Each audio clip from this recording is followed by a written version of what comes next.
Hello again. Tonight we're going to talk about something called photon uplifting or frequency doubling. It basically involves taking photons and putting them through a process where their energy is doubled, frequency is also doubled, the wavelength is cut in half. So as we progress and start doing new and different technologies, we need energy to do them. And the amount of energy we need is probably going to be near limitless. But the scale of the energy that we need for specific things is also going to be variable. Something need not be very efficient if we don't need much power from it. But if we need a whole lot of power from it, then every percentage of efficiency we can squeeze out of it, the better. Not everything will need fission and fusion and gigawatts and Stargate Atlantis 0-point modules. Some things just need something that doesn't require fuels or radioactive replenishments or produce radioactive waste. And if something needs to be mobile, then you don't want like a large solar farm or a large wind farm to be your power source. You want something more localized that's essentially a part of your mobile, whatever it is, and you want it to be scalable. And if that's the case, then you can use this as your power source anywhere in space, in aerospace, or under the sea where there's no sun. So sometimes the environment that you're in says, well, you can't use solar or you can't use wind. There exists physics whereby lower energy photons can be made to interact with specific materials, and they'll produce fewer higher energy photons, frequency doubling and quantity halving. And if you want to look it up, there's links at the end, but refer to things like plasmons and photon wavelength uplifting, frequency doubling, and involves phase-aligned photons and something called nonlinear optics. But if you're thinking this is far off science fiction, guess again. If you've ever seen me or any of the other amateur astronomers using a green laser pointer to point out things in the sky, green laser pointers, especially the inexpensive ones, are already using this technology. And it works all the way down to like 5 milliwatts, 5 thousandths of a watt, green laser pointers. And what's happening is there is a laser inside the thing that you're holding in your hand, and it's producing actually infrared photons at 1064 nanometers, which is fairly long. It's not radio long, but it is long compared to normal visual light. And the material that they do put this through is called potassium titanyl phosphate, or KTP, K for potassium, kalium. It's a crystal, and they grind it into a little round disc, thin disc, and they shine the infrared laser generated light through the crystal. And as pairs of photons go into the crystal, they bond, and out comes a green photon at 532 nanometers, which happens to be that bright green that you see coming out of the laser pointer. And it's exactly 1/2 of the infrared photon wavelength. There's no additional electricity or fuel required to do this conversion. The photons go in, interact with the crystalline structure, and out comes the photons at a different wavelength. There's no moving parts. There's no motors or fans or anything. If your photons are not all phase aligned, they come in there sort of oddball, then they're not going to be so easily converted. But what will happen is the crystal will heat up because you're shining a lot of energy into the crystal that's not being converted and uplifted out. And so it heats up the crystal. So that's inefficiency. Now, the reason why the conversion works is because of the phase alignment of the photons. They interact with the material. This is something called nonlinear optics. If the phase alignment is produced by a laser, that makes it so much easier. So anytime you can use a laser to generate your photons, whatever the frequency, it makes it so much easier for them to be phase aligned. But recently it's been discovered that this is not just one point. This is actually multiple points on a trajectory or a progressive principle of physics. And they took multiple green 532 nanometer photons and they put that through another material, and it actually uplifted the 532s to 460. 460 is like a halfway uplift. It's not a complete cut in half, which I couldn't find an explanation for that, but it should be, 2016, exactly half of it, but instead it's 460. So I think there's some inefficiencies that they're involved in. But it's interesting that the green to blue uplift in the scientific paper actually references photocatalysis, which is the thing we discussed previously about how you might power your submersible UAP. And so they're using the same physics principle to convert the green photons to blue photons. And that may be why it's not a perfect halving. It's also curious that the particular photons that they're producing, 460 nanometers, are the same ones that I suggested might be optimal for radiation reflection pressure. So this is 2 points along a curve. Instead of going up to higher energy, what if we went down to lower energy, down into the radio wavelength or RF? And then we use several steps to uplift the RF into IR, and then we've got green and blue we can do from there. So we need the lower edge of the technology. But if we have a sufficient source of these lower energy radio photons, then maybe we can get to a point where we're producing enough of a flux or quantity of blue photons that it makes sense to do it.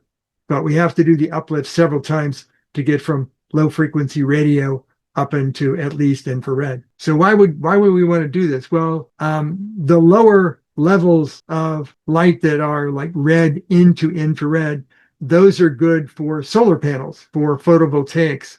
And when they implemented what is known as a perovskite solar panel, it actually made better use of the longer wavelength towards infrared photons for power generation. So if we can find a way to get this uplifted into that lower infrared range, then we have a solar panel source that doesn't involve the sun. You don't need any combustible fuels or nuclear materials or wind farms. There's a thing called radio frequency power harvesting, or RF power harvesting, but that requires an antenna, and it uses electronics to convert the RF energy into electrical power. It's used for sensors for the Internet of Things. If you have a low power sensor that you only need a few milliwatts, like once or twice a day, then you can actually have an antenna that receives radio power from like FM radio stations, AM radio stations, not to tune the radio, but just suck the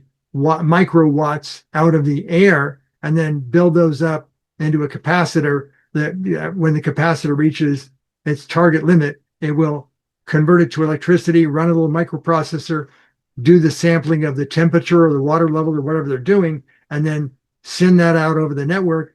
And then it's out of power again, and it'll shut down for another some number of hours until it can do it again. RF power harvesting, there's actually products from Texas Instruments that do that. So if we could do the next level up from that and go from infrared to green to blue, then yeah, we could look at using that collection of photons for propulsion. The particular photons that propulsion would need could be used in what are known as multi-medium propulsion, which means it would work in space, aerospace, and submersibles. There's our friend, the capsule, the Tic Tac, the UAP. So where would we get all this RF power from? The universe itself. And people go, there's not a lot of energy coming from the universe. Why? Because you can't see it, you can't feel it. Well, there's a lot of radio frequency that comes down through our atmosphere from a lot of places in the universe that we don't think much of it. There are black holes that are feeding. I think the last count in 2023, we knew about 900,000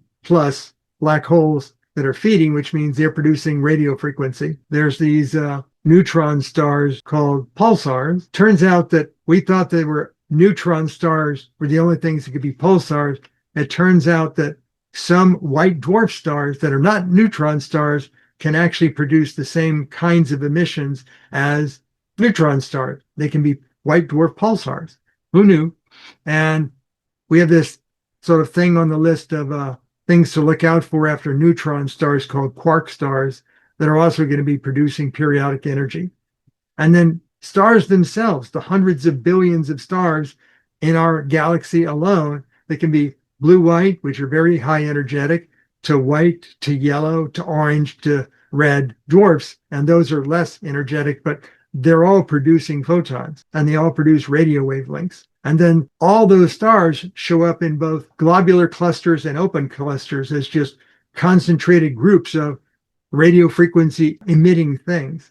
And then when the stars are pointed in another direction and they're producing radiation that's reflecting off of big clouds of gas and dust, those are nebulas, and the nebulas are producing radio. So you think of it as Well, these things are far away. There's lots of intervening space. There's a lot of them, but if you're only looking at one of them at a time, as a radio astronomer, you're not seeing much power. The idea is to look collectively. So as it turns out, there's kind of a sweet spot for where you're going to get the maximum number of photons, and it's in the 200 to 600 megahertz range. So below we have kind of a radio spectrum, all the different acronyms for very low frequency, medium frequency, high frequency, very high frequency, ultra high frequency. So, but sort of between UHF and VHF, the old TV bands, is where the sweet spot is. Now, the reason why you don't see the level of energy is because human vision can't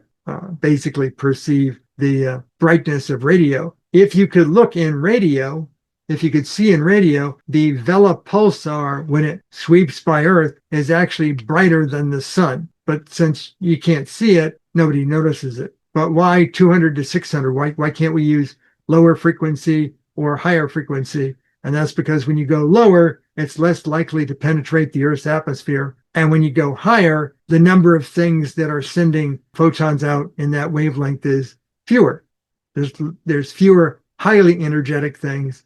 And when you go down low, there's a lot more lower energy things, but the amount of energy you get per photon is much less. So it's a matter of balance. If you were to look at, let's say, M87, the Virgo A black hole, it's also known as 3C274 in the Cambridge catalog. So if you're listening to it at 178 megahertz, it emits 1,144 Janskis per second. If you up that and say, well, I'm going to look at it at the 5 gigahertz range, it's also emitting, but it's only emitting 4 Janskis per second. But each one of those photons is more energetic. So it's a matter of the density of the photons and the energy per photon. It can put out at 178 megahertz this 1,144 Janskis, even though it's 54 million light years from Earth. So the whole space is big and the energy disperses. Like some things are putting out such a huge amount of energy that the distance is not as significant. So things are going to be emitting along a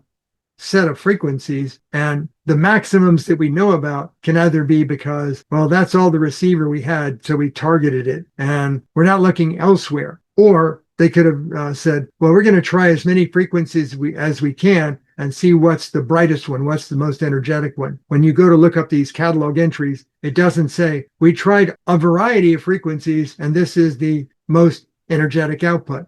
They just say the observatory can look in this range and here's the frequencies that we found to be energetic. So there's a lot of stuff out there, but we're not looking at it. So if you remember a science fiction movie, they're here tuning in to a TV channel when it's not on the air, like when it's an unassigned, no broadcaster channel, or when it's wee hours in the morning and that channel's off the air. If you were using an old style analog TV, it didn't discriminate from what's actually being transmitted versus cosmic radio background noise. As it turns out, it's more than just that. It's all the radio sources in the cosmos. But when you were tuning your analog TV, you were only listening to one channel. And the amount of bandwidth, the range of frequencies you were listening to was fairly narrow. You know, it was about 4.5 megahertz, even though the channel itself had 6 megahertz of allocation. And on the sides, there was a quarter megahertz and a quarter megahertz that were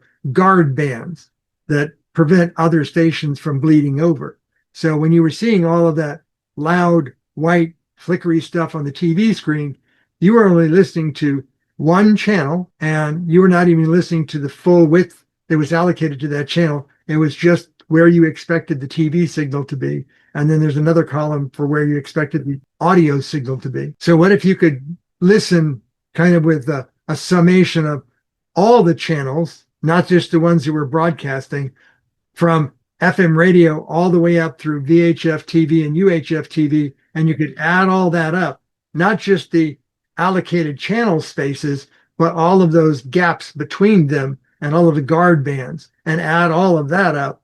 How much energy would you get from that? So it's not about the energy of a single photon. That's minuscule. And it's probably not about the energy from a single source that's millions of light years away. That's also minuscule, fractions of a watt. But if you collected all of the stuff from just one TV channel, That's where you got that loud audio and the bright speckly video, but that's also still not that much. What you want to do is go over the wide bandwidth, carrying, picking up everything within there, all that RF. That may be collectively a lot bigger flux, a lot more energy than specific channels, but we wouldn't be able to see it with our eyes. But if you can get the intensity up enough, then as you go through an uplift at each level and you cut the quantity of photons in half and half and half and half, eventually you're going to get to the point where you can do the RF to infrared for power generation and then generate the blue ones for propulsion. One of the things that I recalled sort of from my youth was when I was, I guess, about 13 years old, I had one of those old style crystal radio receivers. It was a hunk of wire about 50 feet long in the backyard.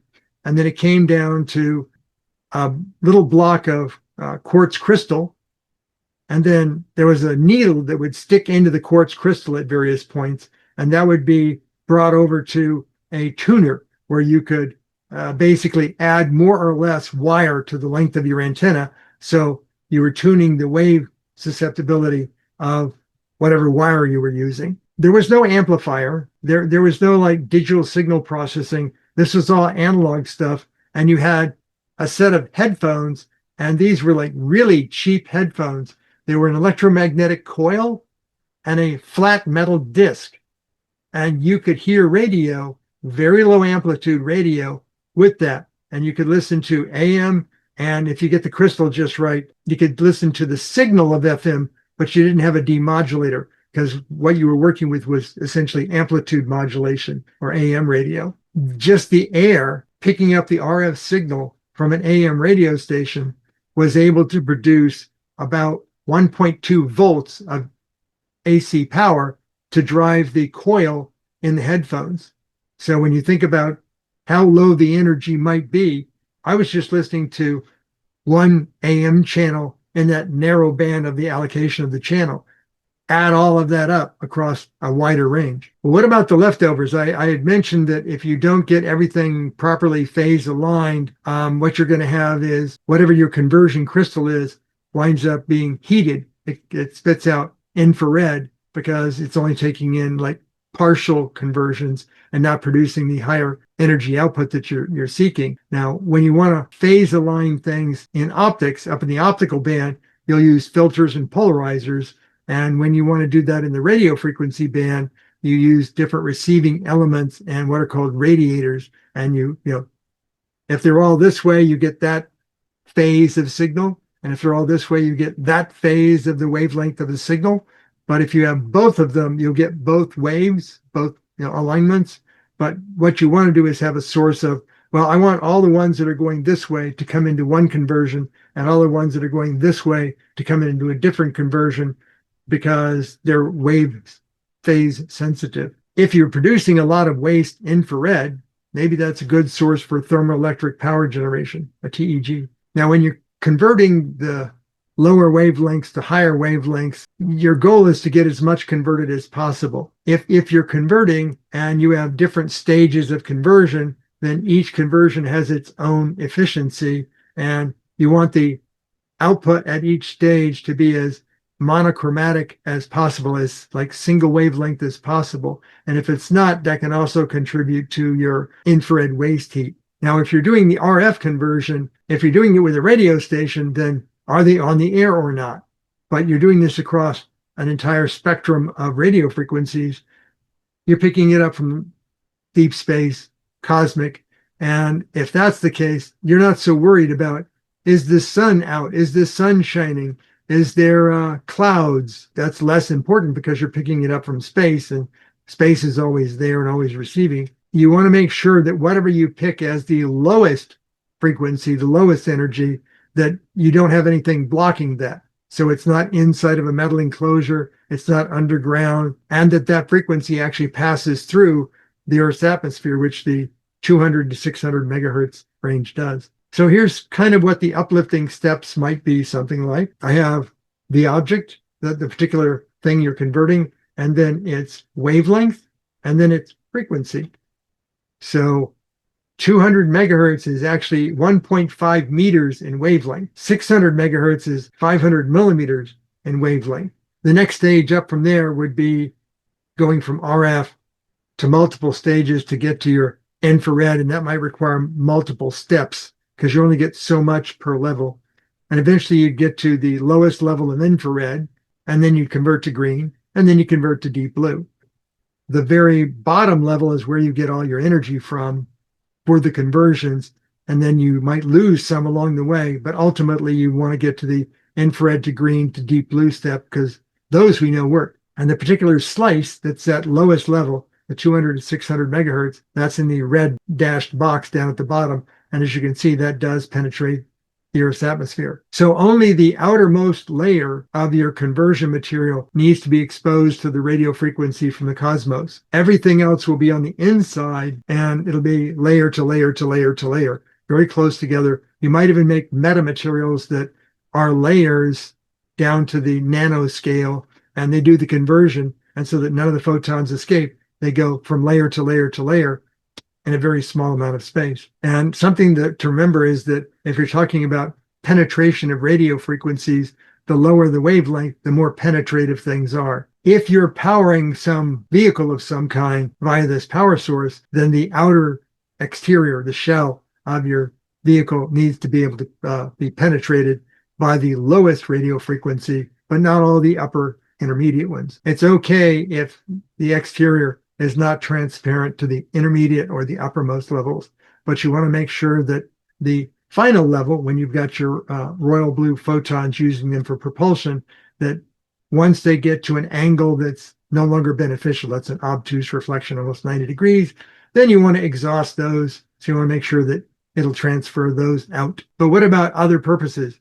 Let's say you had an abundance of power and you don't need all of it for your propulsion. What else could you do with it if you've kind of just stopped at the power conversion level and you didn't do any propulsion? Think about all the things that currently use low power batteries, 1.5 volts, 3 volts, 3.7 volts lithium batteries that we have to either replace or recharge. So, for example, laser pointers. They're used in red, green, and blue varieties in both amateur astronomy and in firearms. And these things require either cell type batteries or coin cell batteries, and you wouldn't need them anymore. Other things that you commonly use, flashlights, toothbrushes, dental water jets, water pick kind of things. Those all are battery operated nowadays. But what if they would get their power from the cosmos and just charge up a capacitor? You'd never need to put them in a charger or replace the battery. Headphones, earbuds, microphones, hearing aids. Imagine never having to replace the battery in a hearing aid ever again. Yeah, that'd be nice. Computer interface stuff, mice, keyboards, your watch that does things for you, your Samsung watch or your Apple watch, rings. I have a personal biology sampling ring that will do your heart rate and your blood pressure and your SpO2, but it's only good for about 8 hours. And then when you go to sleep, when you'd like it to measure you got to put it in the charger. What if you didn't have to do that? It would just periodically make measurements and then charge itself up and then make a measurement again. And there was a company last year that tried to make essentially Star Trek-like badges that you would wear. And they didn't do too well because first things always have problems. But it sounds like there are other companies willing to pick that up as, well, if it worked for those Star Trek communicators that became your mobile phone, then Star Trek badges will eventually become it's much easier to carry than your mobile phone. And if it could charge itself up, that would be better. Remote controls for TVs, video sticks, for your, the remote trip for your DSLR camera. What if you never had to replace the batteries in those ever again? And then red dot pointers for telescopes and for firearms.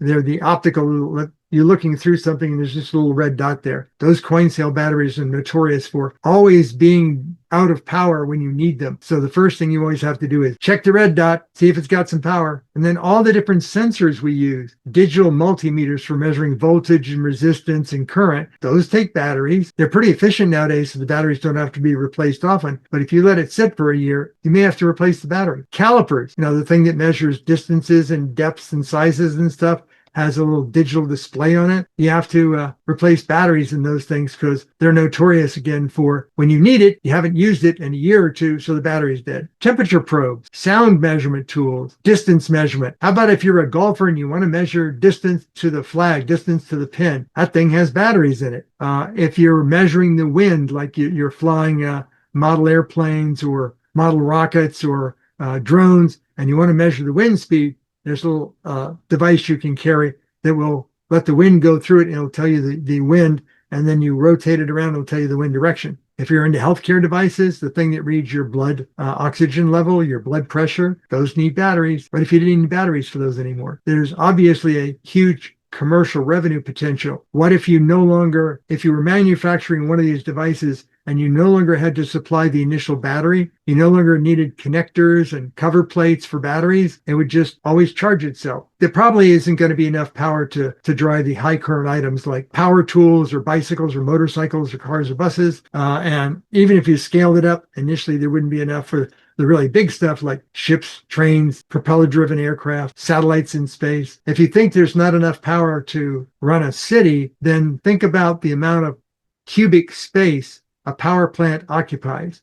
If you're just looking at like the gas turbine generator, what about all the acreage for the height of the power plant?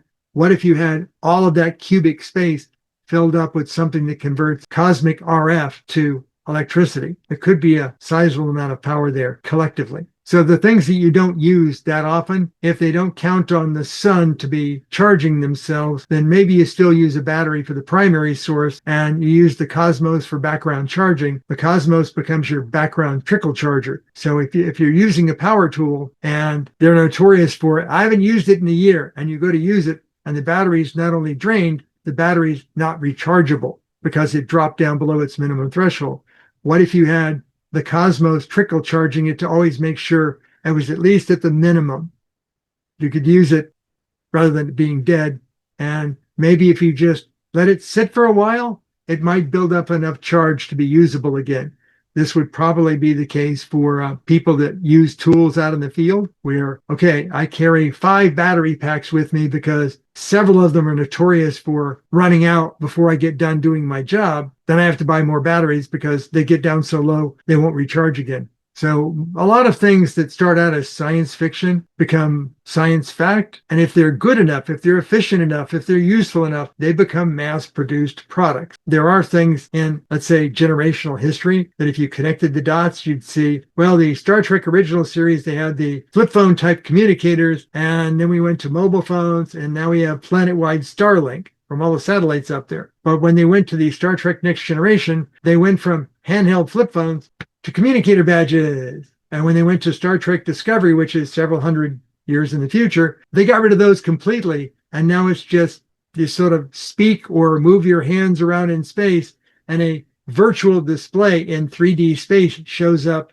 and you can communicate with it. If you think we don't have badges, hospital clinicians are already using small pendants with small displays, and instead of them having to like reach down to their pocket or their waist to pull up a thing and look at the display, they can literally just grab the badge and tilt it up, and the display's actually upside down, so when they tilt it up, it's right side up. So those are already being used in hospitals. I've actually written software to integrate with them. Remember, at one time you had these large mainframe computers that filled rooms in industrial buildings. And nowadays we have computers that are a lot more powerful that are in your mobile phone. Even smaller, you have Raspberry Pi single board computers. You have watches on your wrist, and you have rings on your fingers, and all of these have computers in them. Like I said, a company's already prototyped badges. As far as the wireless communication, Nikola Tesla was the one trying to produce wireless energy, and he suggested it might be used for communication because radio was just becoming a thing at the time. Now we have 4G, 5G, Wi-Fi, several levels, Wi-Fi, 5, 6, 7, Bluetooth, several levels of Bluetooth. LoRaWAN is a newer one. Well, if you compare it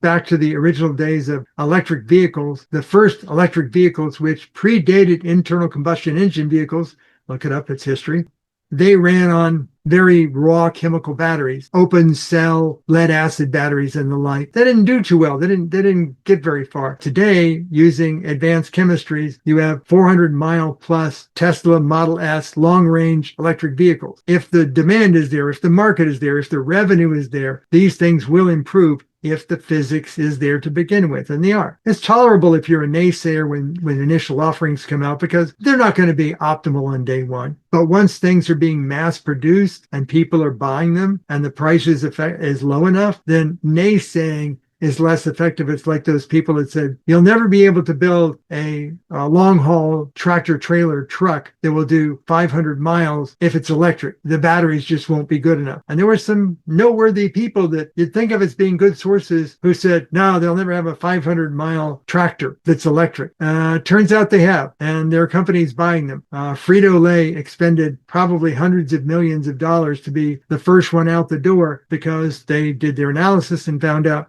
if it matches what you say, then yes, we would like to stop buying diesel fuel. There are already infrared to green conversions that are lasers that are mass produced, and the green to blue is already proven in labs. So they're just optimizing it now because they can see the market revenue potential there. So in summary, if we can fabricate the materials necessary to take us from high, plentiful RF photons to infrared to green to blue, and then we can uplift enough of them, enough flux, then we have a limitless source of power as well as propulsion from radiation reflection pressure. I'm just pointing things out here that physics, science, progress has a progression, and we've seen 2 dots on this curve with the potential for more getting down into the RF range. Research labs just need to do the trench work to fill in the gaps. The revenue potential is there. If it's there, and if the physics comes along, even if it's not initially optimal, there's going to be money put to it. Once you have it, it's going to revolutionize basically travel in space, aerospace, and underwater. The first ones that come out the chute with it, think of the first solar cell, the first ion drive, microwave oven, mobile phone, copier, or digital camera. None of them were that great. People realize that this is a path that is going to be better. Contemporary products are far removed from those firsts, and the capabilities are not something that are being doubted anymore. So at the LA train station, there is a plaque that says, vision to see, faith to believe, courage to do. I'm a believer in that. I have a little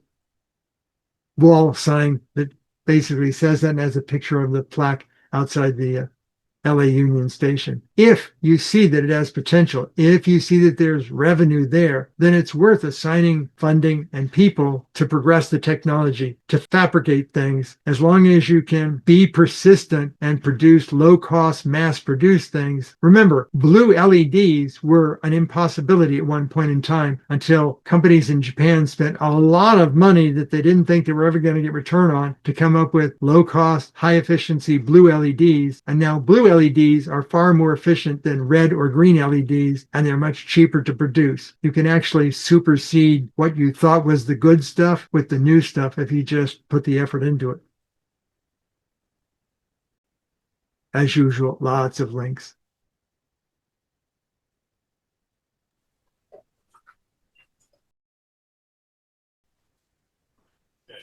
Okay, comments, questions? Very exciting to think that you can change people's minds. They try to develop something and it's not good enough and they give up. Mm-hmm. But if you keep at it, maybe the thing is worthwhile and it'll get developed. It may take forever. Well, it might not take forever. It might just take the right amount of effort and trial and error adjustments. And the example of blue LEDs is a very good one, because the company that this 3-person team, which they eventually won a Nobel Prize for in physics, the company they worked for, they were kind of doing this on the side, thinking it had the potential. That's right. And that company got bought. And when the new company came in, they said, why are we wasting time on this impossibility over here? And he had to spend some time to convince the new management, give me just like 3 people. We'll do it part-time, and we'll make our own tools so we don't have to go buy anything on the outside. And it was essentially trench warfare within the company to make the first blue LED. And when they produced it, it was not very bright, but the fact that they could produce blue light using a solid state process like red and green and orange LEDs, they could produce blue. And the thing that they were missing is blue. Well, it turns out I thought originally, yeah, they needed for Blu-ray players because it was in Japan, Sony, Blu-ray.